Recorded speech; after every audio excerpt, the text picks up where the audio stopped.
आज से हम लोग आरआरबी रेलवे सुरक्षा बल या आरपीएफ परीक्षा 2019 कांस्टेबल एग्ज़ाम में जितने प्रश्न पूछे गए हैं उनको एक एक करके देखेंगे और प्रतिदिन आपको इसकी एक वीडियो मिला करेगी।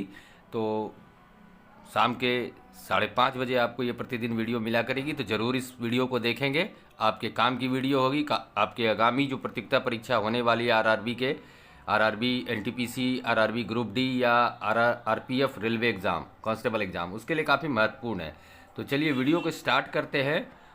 आज की वीडियो जो होने वाली है, देखिए इसमें हम आपको इन डेप्थ एनालिसिस करेंगे, प्रश्न बताएंगे कि कौन सा प्रश्न पूछा गया था, साथ ही साथ ये भी बताएंगे कि उससे और क्या प्रश्न बन सकते हैं, उनको भी हम देखेंगे और डेप्थ एनालिसिस इंपॉर्टेंट पॉइंट्स को भी देखेंगे। आप कमेंट करके ज़रूर बताइएगा कि आप किस एग्ज़ाम की तैयारी कर रहे हैं और आपको इन वीडियो में और क्या चाहिए वो भी ज़रूर बताइएगा। पसंद आ जाए वीडियो तो एक लाइक कर दीजिएगा। जो लोग पहली बार चैनल पर आए, चैनल को सब्सक्राइब करते हुए अधिक से अधिक शेयर कर लीजिएगा। चलिए स्टार्ट करते हैं। पहला प्रश्न कहता है, जो कि 17/1/2019 जितने भी सारे प्रश्न आज पूछे जाने वाले हैं आपको मैं बताने वाला हूँ, सब 17/1/2019 शिफ्ट 1 में पूछे गए प्रश्न है। पहला प्रश्न है, निम्नलिखित में से कौन सा एक सबसे कम भू क्षेत्र है। मतलब ये जो 4 ऑप्शन यहाँ पर दिया हुआ है, अफ्रीका, एशिया, ऑस्ट्रेलिया और यूरोप, इसमें से सबसे छोटा क्षेत्र किसका है? तो सही जवाब है इसका ऑप्शन नंबर बी, ऑस्ट्रेलिया का सबसे छोटा क्षेत्र है। क्षेत्रफल की दृष्टि से, डिटेल देखिए इसकी, क्षेत्रफल की दृष्टि से सबसे छोटा महाद्वीप ऑस्ट्रेलिया महाद्वीप है तथा सबसे बड़ा महाद्वीप एशिया है। महाद्वीपों का क्षेत्रफल अवरोही क्रम में, सबसे अवरोही क्रम मतलब क्या हो, सबसे बड़ा उससे छोटा।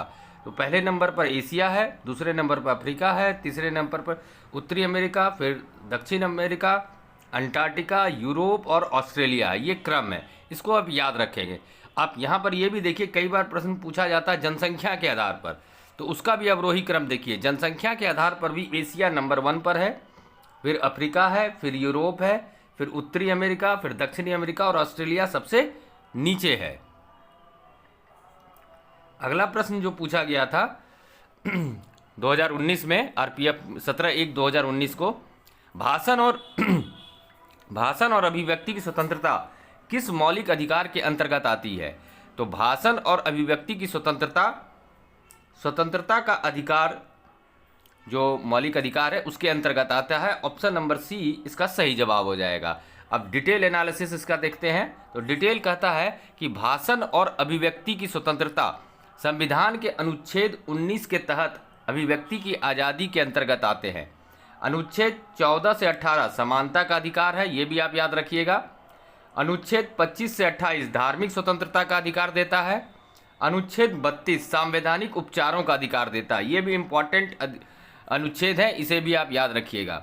देखिए ये जो PYQ प्रीवियस ईयर क्वेश्चन मैं आपको करा रहा हूँ, ये आपके लिए काफ़ी इंपॉर्टेंट है, तो स्किप बिल्कुल मत कीजिएगा। अगर आप आरपीएफ एग्जाम की तैयारी कर रहे हैं तो कई बार ऐसा होता है कि प्रश्न हूबहू उठा करके आपको दे दिया जाता है, तो वीडियो स्किप करने से आपको नुकसान होगा। अंत तक देखिएगा और आप कमेंट करके बताइएगा कि इनमें से कितने प्रश्नों के उत्तर आपको पता थे, कमेंट करके जरूर बताइएगा। अगला है, निम्नलिखित में से कौन सा मंदिर कामुक रचना के लिए प्रसिद्ध है? देखिए यहाँ पे 4 ऑप्शन दिया हुआ है आपको, खजुराहो मंदिर, कामाख्या मंदिर, मार्तंड सूर्य मंदिर और दिलवाड़ा मंदिर। तो मुझे आशा है कि इस प्रश्न का उत्तर सबको पता होगा। खजुराहो मंदिर जो है ये कामुक रचना के लिए प्रसिद्ध है।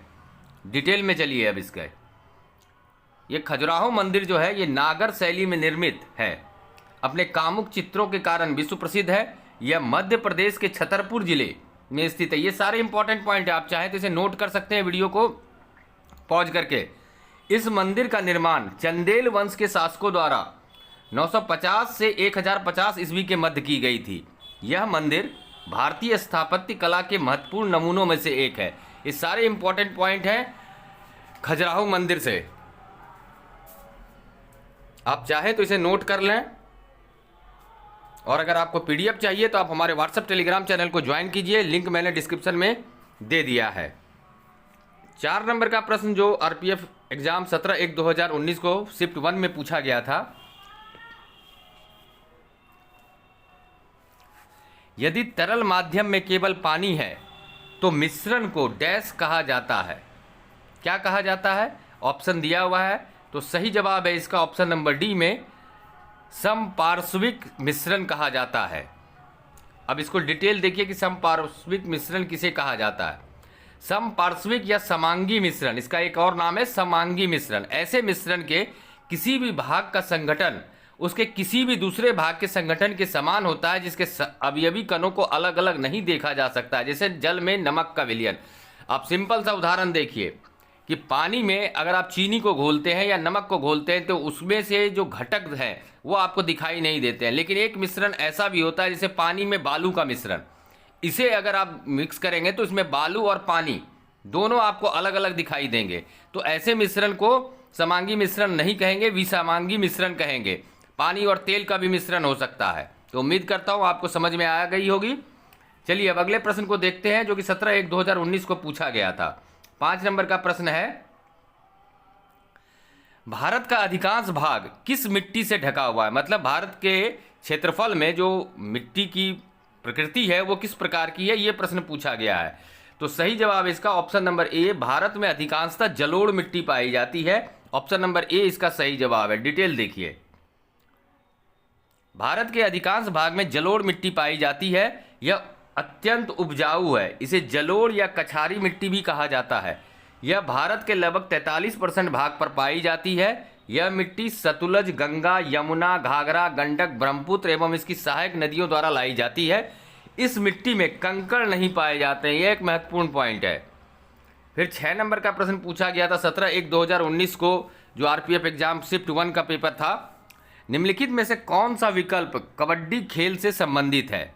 मतलब यहाँ पर कुछ नाम दिए गए हैं, इसमें से किसका संबंध कबड्डी खेल से है वो आपको बताना है। तो ऑप्शन नंबर ए, AKFI, इसका फुल फॉर्म होता है amateur kabaddi federation of India. इसका संबंध कबड्डी से है, इसलिए ऑप्शन नंबर ए सही जवाब हो जाएगा। डिटेल देखिए इसका, AKFI पूर्ण रूप amateur kabaddi federation of India है, जो कबड्डी खेल से संबंधित नियामक संस्था है। इसकी स्थापना 1973 में हुई थी। इसका मुख्यालय जयपुर में है। यद्यपि फीफा का संबंध फुटबॉल और BCCI का क्रिकेट से संबंधित है। फिर 7 नंबर का जो प्रश्न पूछा गया था, भारतीय राष्ट्रीय कांग्रेस की स्थापना में डैश हुई थी, मतलब कब हुई थी यह पूछा गया है। तो सही जवाब है भारतीय राष्ट्रीय कांग्रेस की स्थापना 1885 में हुई थी। ऑप्शन नंबर ए सही जवाब है। डिटेल देखिए इसकी, भारतीय राष्ट्रीय कांग्रेस की स्थापना 28 दिसंबर 1885 ईस्वी को हुई थी। इसके संस्थापकों में A.O. ह्यूम, दादा भाई नौरोजी आदि शामिल थे। व्योमकेश चंद्र बनर्जी को प्रथम अधिवेशन का अध्यक्ष चुना गया था। ये काफ़ी इंपॉर्टेंट नाम है, इसे याद रखिएगा। पूछा जा सकता है आपको कि भारतीय राष्ट्रीय कांग्रेस के स्थापना के प्रथम अधिवेशन के अध्यक्ष किसे चुना गया था, तो सही जवाब क्या होगा? व्योमकेश चंद्र बनर्जी। कांग्रेस के पहले सत्र में सभी प्रांतों के 72 प्रतिनिधियों ने भाग लिया था। यह भी एक इंपॉर्टेंट पॉइंट है, याद रखिएगा। पूछा जा सकता है कितने प्रांत प्रतिनिधियों ने भाग लिया था। फिर 8 नंबर का प्रश्न 17/1/2019 को फर्स्ट शिफ्ट में जो परीक्षा हुई थी आरपीएफ की, उसके प्रश्न है, निम्नलिखित में से कौन एक आणविक अखंड है? तो आर्गन जो है एक आणविक अखंड है। अब डिटेल भी देखिए इसका। आर्गन एक रासायनिक तत्व है जिसका प्रतीक Ar और परमाणु संख्या 18 है। यह निष्क्रिय गैस है जो आणविक रूप से अखंड है। पृथ्वी के वायुमंडल में नाइट्रोजन और ऑक्सीजन के बाद आर्गन 0.93% के साथ तीसरी सबसे अधिक मात्रा की गैस है। प्रश्न ऐसे भी पूछा जा सकता है कि नाइट्रोजन और ऑक्सीजन के बाद तीसरी सबसे अधिक मात्रा किस गैस की है? तो आपका सही जवाब क्या होगा? आर्गन। पूछा जा सकता है कि इसका सिंबल क्या है या प्रतीक क्या है? तो Ar। परमाणु संख्या पूछा जा सकता है, तो 18 आप बताएंगे। फिर अगला प्रश्न जो पूछा गया था, इनमें से कौन अंडमान और निकोबार द्वीप समूह को अलग करता है? नीचे जो ऑप्शन दिए गए हैं, इनमें से कौन अंडमान और निकोबार द्वीप समूह को अलग करता है? तो सही जवाब है इसका 10 डिग्री क्रीक। 10 डिग्री क्रीक जो है ये अंडमान और निकोबार को द्वीप समूह को एक दूसरे से अलग करता है। डिटेल में देखिए, 10 डिग्री चैनल या जल संधि भारत कि अंडमान या निकोबार द्वीप समूह में छोटे अंडमान द्वीप को कार निकोबार द्वीप से अलग करने वाली जल संधि है। और 8 डिग्री चैनल लक्षद्वीप और मालदीव को अलग करता है, जबकि भारत और श्रीलंका को पाक जल डमरू मध्य द्वारा अलग किया जाता है। आगे बढ़ते हैं। अगला प्रश्न जो पूछा गया था, आरपीएफ कांस्टेबल एग्जाम 17/1/2019 को जो शिफ्ट 1 में परीक्षा हुई थी, क्षय रोग या टीबी रोग डैश के कारण होता है। तो क्षय रोग या टीबी रोग जो है बैक्टीरियल रोग है, बैक्टीरिया के कारण होता है। ऑप्शन नंबर डी इसका सही जवाब होगा। डिटेल भी देखिए, क्षय रोग या टीबी एक गंभीर संक्रामक और बैक्टीरिया से होने वाली बीमारी जो मुख्य रूप से फेफड़ों को प्रभावित करती है। ध्यान दीजिएगा, इसका प्रभाव क्षेत्र क्या है, तो फेफड़ा है। यह आमतौर पर माइक्रोबैक्टीरियम ट्यूबरकुलोसिस बैक्टीरिया के कारण होता है। इस बैक्टीरिया को याद रखिएगा, कई बार यहाँ भी पूछा जा सकता है कि क्षय रोग किस बैक्टीरिया के कारण होता है। तो सही जवाब क्या होगा, माइक्रोबैक्टीरियम ट्यूबरकुलोसिस। यह संक्रमित व्यक्ति के खांसने या छींकने से फैलता है। ध्यात्व है कि विश्व क्षय दिवस 24 मार्च को मनाया जाता है। ये भी इंपॉर्टेंट पॉइंट है, विश्व क्षय दिवस या टीबी दिवस कब मनाया जाता है, तो 24 मार्च को मनाया जाता है। अगला प्रश्न पूछा गया था, घर्षण के कारण एक दूसरे के संपर्क में दो सतहों की सापेक्ष गति डैश होती है। तो ये संघर्ष के सापेक्ष होती है। ऑप्शन नंबर डी इसका सही जवाब है। अब डिटेल देखिए, संघर्ष के कारण एक दूसरे के संपर्क में दो सतहों की सापेक्ष गति संघर्ष है। घर्षण एक बल है जो दो तलों के बीच सापेक्ष स्पर्शी गति विरोध करता है। घर्षण के दो प्रकार होते हैं, स्थैतिक घर्षण और गतिज घर्षण। अगला प्रश्न देखिए जो पूछा गया था, कोलेरू झील डैश के त्रिकोण में पाई जाती है। तो सही जवाब क्या होगा, गोदावरी और कृष्णा के त्रिकोण में यह पाई जाती है। कौन सी झील, तो कोलेरू झील। अब डिटेल भी चलिए इसका देख लेते हैं। कोल्लेरू या कोलेरू झील भारत के आंध्र प्रदेश राज्य के कृष्णा नदी में मीठे पानी की एक झील है। कोलेरू झील गोदावरी और कृष्णा नदी के त्रिकोण पर स्थित है। यह चिल्का झील व पुल्लिकट झील की तरह लैगून झील है। इसे वर्ष 1999 में भारत के वन्य जीव संरक्षण अधिनियम 1972 के तहत एक वन्य जीव अभ्यारण्य के रूप में अधिसूचित किया गया था तथा वर्ष 2002 में अंतर्राष्ट्रीय रामसर कन्वेंशन के तहत इसे अंतर्राष्ट्रीय महत्व की आर्द्र भूमि के रूप में नामित किया गया था। तो काफ़ी इंपॉर्टेंट प्रश्न है ये, इसे आप ध्यान रखेंगे, कई बार प्रश्न रिपीट किए जाते हैं हूबहू। 13 नंबर का प्रश्न वहाँ पूछा गया था, लोकसभा में कितने एंग्लो इंडियन सदस्य मनोनीत किए जा सकते हैं। तो सही जवाब है, लोकसभा में कुल 2 एंग्लो इंडियन सदस्य को मनोनीत किया जा सकता है। ऑप्शन नंबर 2 इसका सही जवाब होगा। डिटेल देखिए, भारतीय संविधान के अनुच्छेद 331 के तहत राष्ट्रपति लोकसभा में 2 सदस्यों को आंग्ल भारतीय समुदाय से नियुक्त करते थे, परंतु 104वें संविधान संशोधन अधिनियम 2019 के द्वारा लोकसभा और राज्य विधानमंडल में एंग्लो इंडियन के लिए सीटों का आरक्षण को समाप्त कर दिया गया है। अनुसूचित जाति और अनुसूचित जनजाति वर्गों के लिए सीटों का आरक्षण अगले 10 साल तक बढ़ा दिया गया है। 14 नंबर का जो प्रश्न वहां पूछा गया था वो इस प्रकार है, यदि किसी व्यक्ति को दोनों सदन भवन के लिए चुना जाता है तो उस व्यक्ति को घर के वांछित हॉल में डैश के भीतर काम करने के बारे में सूचित किया जाना चाहिए। तो सही जवाब है 10 दिन के भीतर। अब डिटेल भी देखिए इसका, जन प्रतिनिधित्व अधिनियम 1951 की धारा 68(1) एवं संविधान का अनुच्छेद 101(1) के अनुसार यदि कोई व्यक्ति को दोनों संसद भवन के लिए चुना जाता है तो उस व्यक्ति को सदन के वांछित हॉल में 10 दिन के भीतर काम करने के बारे में सूचित करना चाहिए। अतः विकल्प सही होगा ऑप्शन नंबर बी।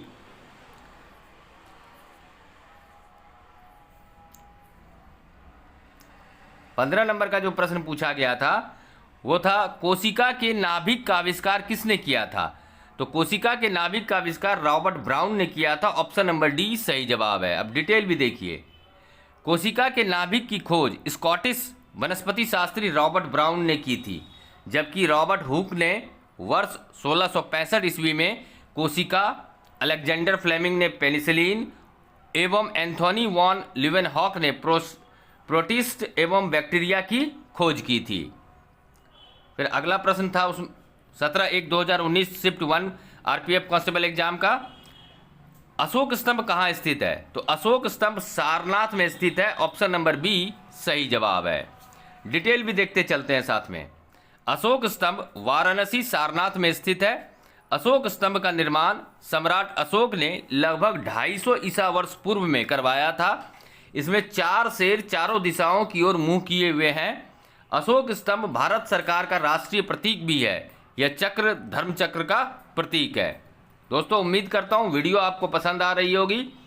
ये PYQ जो है आपको प्रीवियस ईयर क्वेश्चन आपको मददगार लग रही होगी आपके प्रतियोगिता परीक्षा की तैयारी के लिए। तो एक लाइक जरूर करेंगे। जो लोग पहली बार चैनल पे आए हैं सब्सक्राइब करते हुए अपने दोस्तों को भी शेयर करेंगे, जिससे वो भी इन वीडियो का लाभ ले सकेंगे।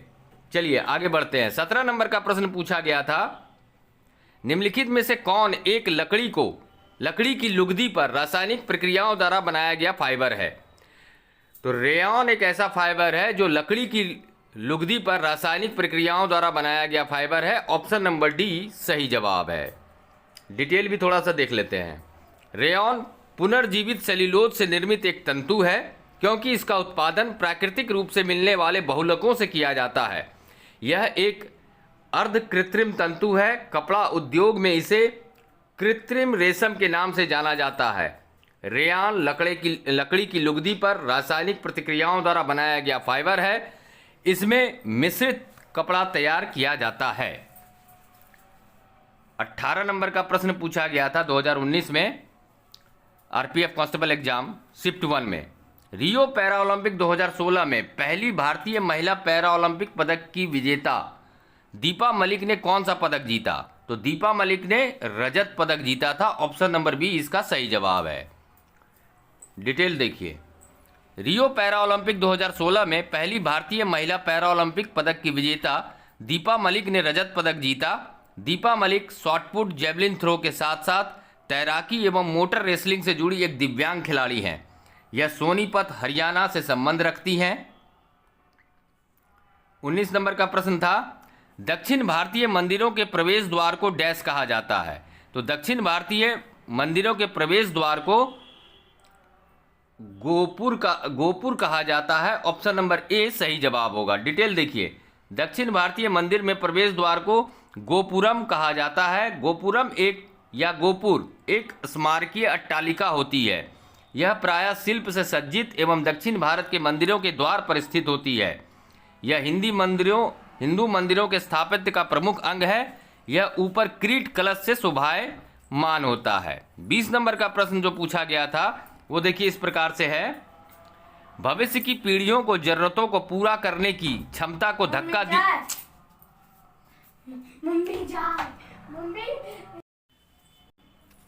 तो इसका सही जवाब क्या होगा? तो इसका सही जवाब जो होगा ऑप्शन नंबर बी क्रम विकास। अब डिटेल भी देख लेते हैं। संधारणीय विकास या सतत विकास पर्यावरण एवं विकास पर विश्व आयोग की रिपोर्ट के अनुसार एक स्थायी विकास है, जिसके अंतर्गत भावी पीढ़ियों की आवश्यकताओं को पूर्ति करने की क्षमताओं से समझौता किए बगैर वर्तमान पीढ़ी के आवश्यकताओं को पूर्ति किया जाता है। इसका अर्थ पर्यावरण सुरक्षा के साथ साथ विकास को बढ़ावा देना है। अगला प्रश्न जो 21 नंबर का पूछा गया था, सापेक्ष घनत्व की इकाई क्या है? तो अगला जो प्रश्न है, सापेक्ष घनत्व की इकाई क्या है? तो सापेक्ष घनत्व की कोई इकाई नहीं होती है, ये बात आप याद रखिएगा। सापेक्ष घनत्व की कोई इकाई नहीं होती है। इसका डिटेल देखिए। किसी वस्तु का आपेक्षिक घनत्व या विशिष्ट घनत्व उसके घनत्व के किसी संदर्भ पदार्थ के घनत्व से भाग देने पर प्राप्त होता है। प्रायः दूसरे पदार्थों का घनत्व जल के घनत्व के सापेक्ष व्यक्त किया जाता है। सापेक्ष घनत्व इकाई रहित मात्रा है। घनत्व का एसआई मात्रक किलोग्राम मीटर पर क्यूब होता है। 22 नंबर का प्रश्न पूछा गया था, निम्नलिखित में से दिल्ली के किस लोकप्रिय सुल्तान ने अलाई दरवाजा का निर्माण करवाया था? तो अलाउद्दीन खिलजी ने यह निर्माण कराया था। ऑप्शन नंबर बी सही जवाब है। डिटेल देखिए इस अलाई दरवाजे के बारे में। अलाई दरवाजा का निर्माण अलाउद्दीन खिलजी द्वारा कराया गया था। इसे खिलजी ने लगभग 1311 में लाल बलुआ पत्थर से युक्त सामग्री से बनवाया था। अलाउद्दीन खिलजी दिल्ली सल्तनत में खिलजी वंश का दूसरा शासक था। खिलजी वंश का कार्यकाल 1290 से 1320 ईस्वी तक था। 23 नंबर का प्रश्न है, बर्फ का गलनांक क्या होता है? तो बर्फ का गलनांक 273.15 के होता है। याद रखिएगा, गलनांक किसे कहते हैं? तो गलनांक वह तापमान है जिस पर कोई ठोस बर्फ में परिवर्तन होना शुरू हो जाता है। ठोस से लिक्विड में या द्रव्य में परिवर्तित होना शुरू हो जाता है। 24 नंबर का प्रश्न है, निम्नलिखित में से कौन सा दुनिया का सबसे बड़ा झरना है? तो एंजल फॉल्स जो है ये दुनिया का सबसे बड़ा झरना है। ऑप्शन नंबर डी सही जवाब है। अब डिटेल देख लीजिए एंजल फॉल्स के बारे में। एंजल फॉल्स दुनिया का सबसे बड़ा जलप्रपात है। यह वेनेजुएला, दक्षिण अमेरिका में ओरिनिको की सहायक नदी केराओ की सहायक नदी चुरून पर स्थित है। इसकी ऊंचाई 979 मीटर और गहराई 807 मीटर है। कुंचिकल झरना भारत का सबसे ऊंचाई से गिरने वाला जलप्रपात है। यह कर्नाटक राज्य में स्थित है। और आज का अंतिम प्रश्न है दोस्तों, कमेंट करके जरूर बताइएगा आपके कितने प्रश्न के उत्तर सही हुए। सत्यमेव जयते शब्द किस उपनिषद में है? तो सत्यमेव जयते जो है ये मुंडकोपनिषद में है। ऑप्शन नंबर ए सही जवाब होगा। सत्यमेव जयते भारत का राष्ट्रीय आदर्श वाक्य है। यह भारत के राष्ट्रीय प्रतीक के नीचे देवनागरी लिपि में अंकित है। यह मूलतः मुंडोपनिषद से लिया गया है जो अर्थवेद के मंत्र भाग के अंतर्गत आता है। तो उम्मीद करता हूँ वीडियो पसंद आई होगी, तो एक लाइक करते हुए चैनल को सब्सक्राइब कर लीजिए। धन्यवाद।